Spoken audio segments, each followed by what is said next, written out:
Some top stories coming your way. Hunter Biden's plea deal is on hold after the judge refused to accept the deal during a hearing Wednesday. What's next in the case or when the deal could be finalized has not been set.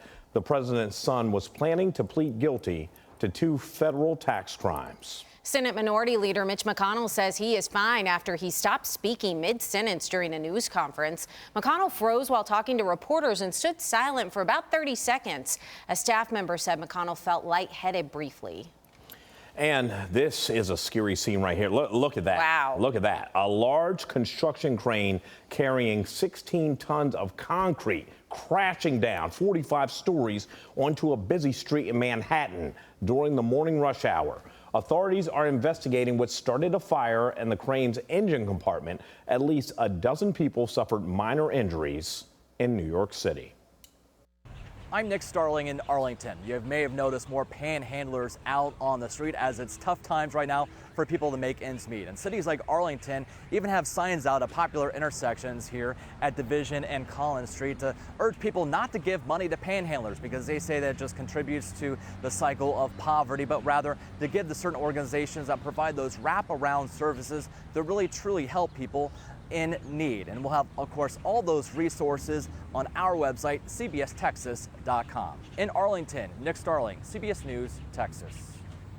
A North Texas pediatrician is urging parents to get their kids vaccinated ahead of the start of school. This comes as Texas sees a decrease in immunization rates because of parents who refuse to get their kids vaccinated. Doctors say this is concerning because high vaccination rates are critical to protect children. And as we are quickly approaching the first day of school, it's vital that your kids roll up their sleeves to get their shots. In Fort Worth, Kennedy Walker, CBS News, Texas. The U.S. women's national team finished tied at 1 against the Netherlands in their second match at the Women's World Cup. They next play on Tuesday against Portugal. That game time is 2 a.m. Central Time on Tuesday. You gonna watch it? Well, we'll read about it. I'll be on my way here. Hey, we will read about it.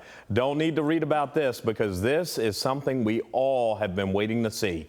Buffalo Bills safety Demar Hamlin back at training camp after going into cardiac arrest. Remember last season when he collapsed on the field and it took over the world's headlines and everybody rallied around him? Well, for the first time, we see him on the field with fans cheering him on.